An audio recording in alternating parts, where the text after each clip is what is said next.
Hello, my friends, and happy 2026. I'm recording this on January 2nd. I'd actually intended to record when Julia and I were in New York, but that trip was not amenable to any kind of tuning in or anything creative or generative.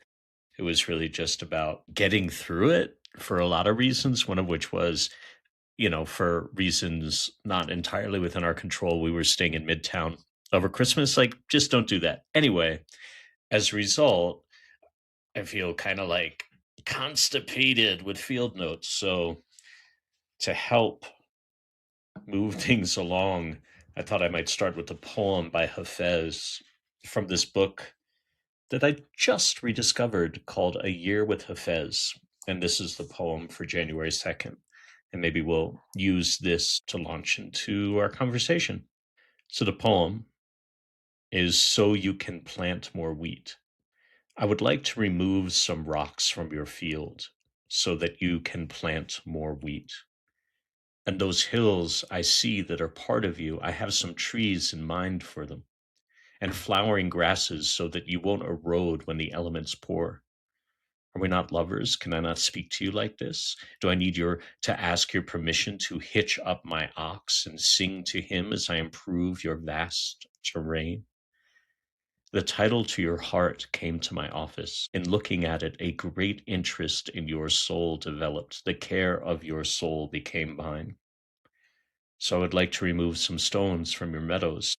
Then an orchard you could grow, and the world then will come to taste your riches. I always love Hafez's poems because even in English, which is very much not the language they were written in, there's so many layers to them. And what jumps out to me in reading that poem and listening to it is really the first line and one of the last ones. I would like to remove some rocks from your field so that you can plant more wheat. I would like to remove some stones from your meadows, then an orchard you could grow. There's a lot in there about relationships and what we can do for each other as well. What's jumping out at me is that idea of we have to remove things so that there's space for new things, which seems really obvious when I say it like that. But I'm thinking of it in the context of just thinking back over the past year, which seems like an appropriate thing to do. And when I look back over it, there were a lot of like really amazing professional things, some of which I talked about here. And then there were also some really intense personal things.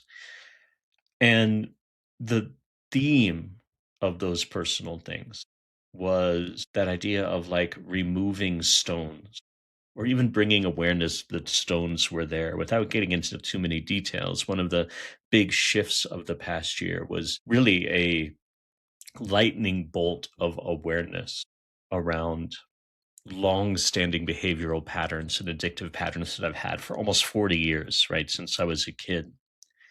And once the awareness of those dropped in, it became so clear all of the ways that those behaviors and those patterns had been like rocks in my field, some stones in my meadow, where there just hadn't been fertile soil for anything to take root or grow in large parts of my energy or my life. But what's interesting is when you bring awareness to these patterns and begin to remove the behaviors, right?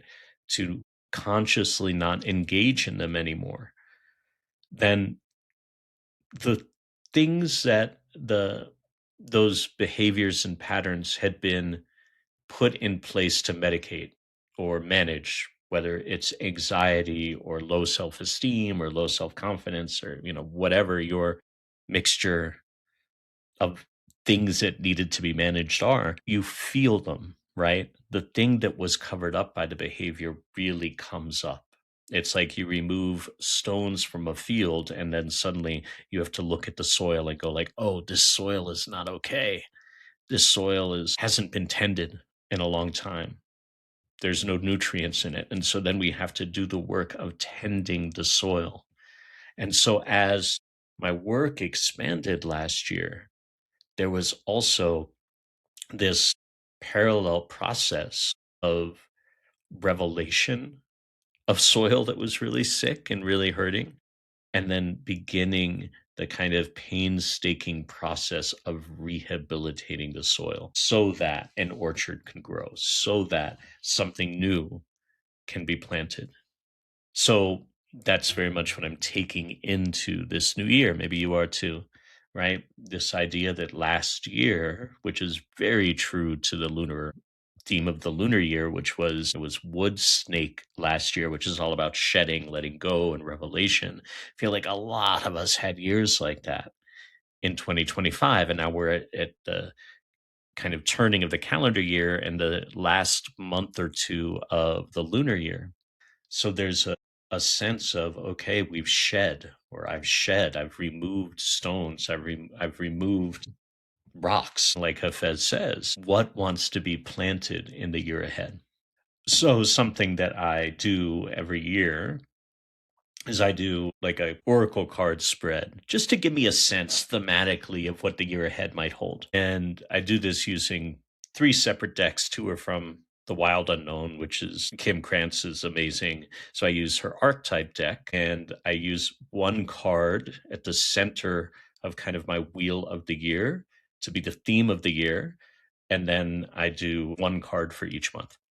The card at the center, and I choose them blindly, tune in, trust the cards, all that stuff. The card at the center of my 2026 is the archetype of the mystic or the seeker.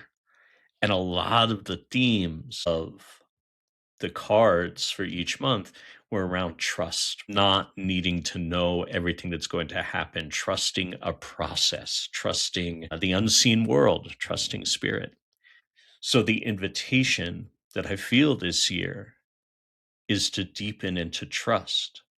The other practice that I do every year is I go to my library, which is something I've talked about here in these field notes, and I check out my book of the year, right? I go into the library and I get the book of the year, and I did it yesterday.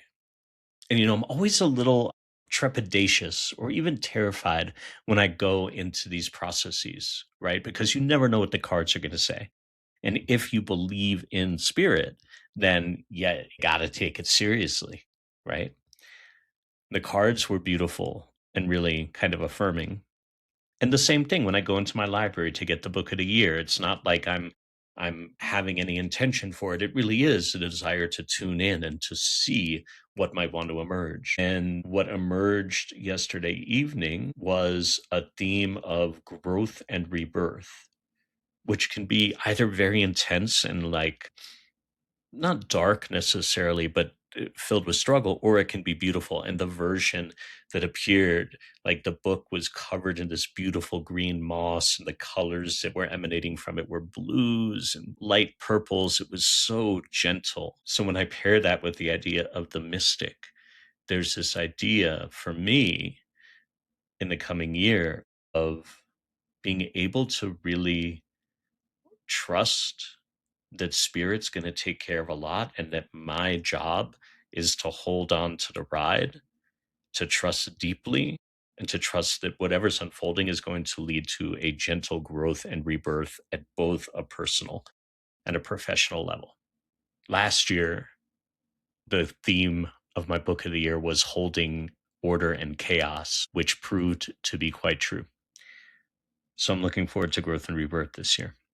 Let's see if there's anything else that wants to be shared. Just that this is like professionally a very liminal moment between the the madness that was kind of October and November with all the conferences and travel, and honestly not knowing what this year is going to hold professionally. There are a couple of things that I have lined up, but a lot of it is quite open, right? To see what may want to emerge, what new relationships may form, what new projects may come out of this process of growth and rebirth.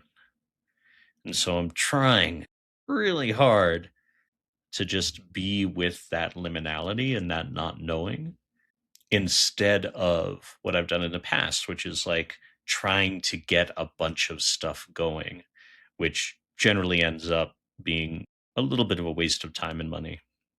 So I'm really inviting myself to slow down and to keep with the things that are rituals, right? Like recording these little conversations, these field notes, like doing my lunar breathworks and connecting with people through that. As I'm sharing all this, I'm also very aware that this field note is quite personal and that there's some deep emotion under it, prompted, I think, by the poem by Hafez. And that's very in tune with what the moon is doing. There's a full moon tomorrow, it's a full moon in Cancer. And the themes of it are very much about emotion, nurturing, home, and hearth. And so I'm really feeling the energy of that alongside of the energy of Jupiter, the planet, which is very close to the moon in Cancer. And Jupiter has a very nurturing quality. So there's a sense of like, that's definitely been playing out for me of like big emotional swells, but feeling not overwhelmed by them so much as held and safe to go deep, more deep with them. So maybe we've been tasting a little bit of that in this episode.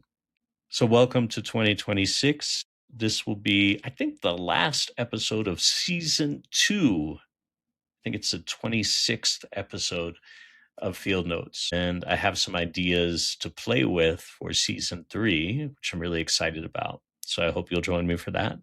Wishing you a beautiful new year, and we'll see you again soon.